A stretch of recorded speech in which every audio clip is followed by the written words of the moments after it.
Hey guys, so today I'm here with my lovely assistant Evan, and today we're going to show you this very cool card trick. So this is what it looks like. So over here I have a deck of cards. All the cards are shuffled up and random. I can go ahead, give them a quick shuffle before we start. So Evan, go ahead and just pick out any card. It honestly doesn't even matter what the card is. Show it to the camera. I will not look. Okay, got it? Alright, remember the card. Go ahead and just call out stop anywhere. Stop. Right there? Okay, place the card in. And we'll go ahead, we'll just lose the card somewhere in the center of the pack, alright? So, we'll give the deck a little bit of a mix-up now, just like this, so we can lose your card even more into the deck, alright? So, Evan, what's going to happen is this. I'm going to give you the deck, and all I want you to do is cut the deck into 1, 2, 3, 4 roughly equal piles, okay? Alright, that's 1, 2, 3, and you can just set that down. 4. Alright, perfect. So you just cut to these 4 spots randomly, right? Did not force you in any way, alright? So now look, we can actually just get rid of the deck. We'll just set it aside over here. Now watch, we have these 4 cards just like this that you freely cut to. We're going to lay them out in a row just like this. Now what I want you to do, Evan, is take your right hand, place it on a card right now. Just place it on a card. And take your other hand and place it on another card. Boom. We're going to eliminate these ones. Just like this. So we're going to eliminate these. Now we have 2 cards left. Evan, I want you to take both of your hands and place them on both of the cards. And on 3, I just want you to lift up any hand that you want, okay? So just 1, 2, 3, lift up a hand. Boom, just like that.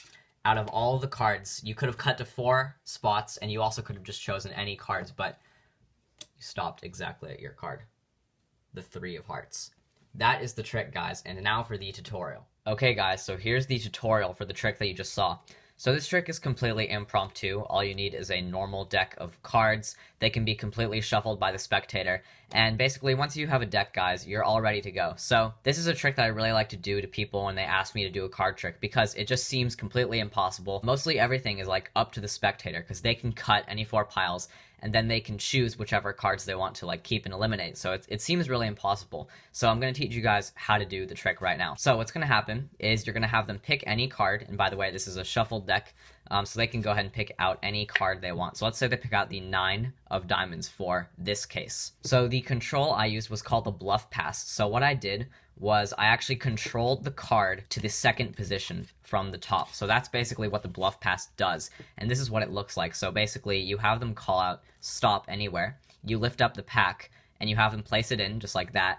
But what you've just done is instead of lifting up half the pack, you're only lifting up 1 single card. So that when they place the card in the middle of the deck, you're just putting 1 card on top of it. Just like this, you're just putting 1 card on top of it. Boom. So now that their card is in the 2nd position. So now more in-depth look at the Bluff Pass. This is basically how to perform the move. So what I do before I start is I turn away when the spectator is looking / signing their card. I can go ahead, push off the card, catch a pinky break, just lift up.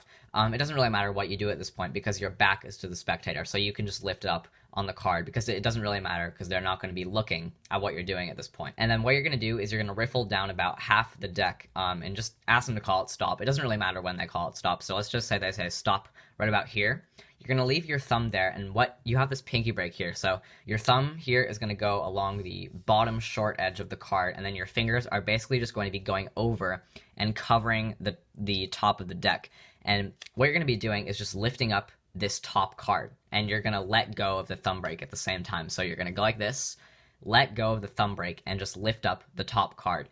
So now I'm holding the top card like this, and you can see my fingers are completely concealing the depth or like amount of cards that I'm holding. So you can't even tell that I'm just holding 1 card, especially if you're angling the cards down. Let's just say their eyes are looking right over here, then they're honestly not going to see that this is just 1 card. So they're going to go ahead, and they're actually going to place the card right over here, and you're just going to place the card down. And then what I like to do is sort of use my thumb here as I'm placing the card down, kind of just lift up about half the pack and then just kind of dribble it so that it is like a nice convincer that their card is somewhere in the middle of the pack. So now basically you've controlled their card second from the top, and now you basically just need to control it to the top. So all I do to do this is just it's a little fancy cut. So basically what I do is I lift up about half the pack, I slip cut the top card in the middle, because this is just a random card.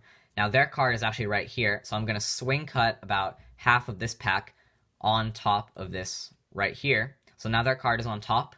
I'm going to flip this pack over in my hand, so I'm going to bring my thumb down the center as I rotate the packet. I'm going to lift up with my index finger, place the packet here on the bottom, and then just close everything down, just like this. So now their card is actually on top, the 9 of diamonds. So let's go through that one last time. So I'm going to lift up about half the cards, slip cut the top card, which is a random card, swing cut half of these cards on top. I'm going to rotate this pack in my hand, lift up, put it on the bottom, and then close, just like this.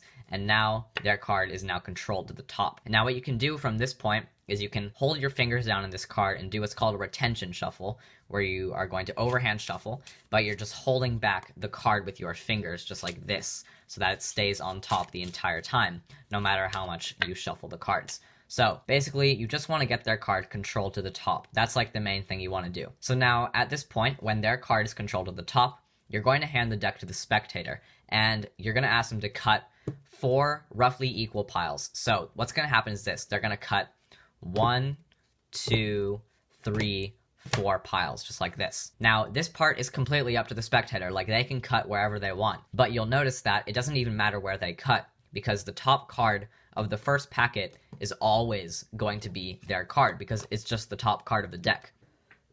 So now I think you guys are starting to understand how this trick works. So now you're basically just going to be forcing them to choose this card no matter which cards they point to. So at this point, you're going to pick up, I like to start with the last half just because it'll make them forget that this is the top of the deck for a little bit. So I like to start by picking up the top card of the last pile, and then the third, and then the second, and then the fourth, just like this.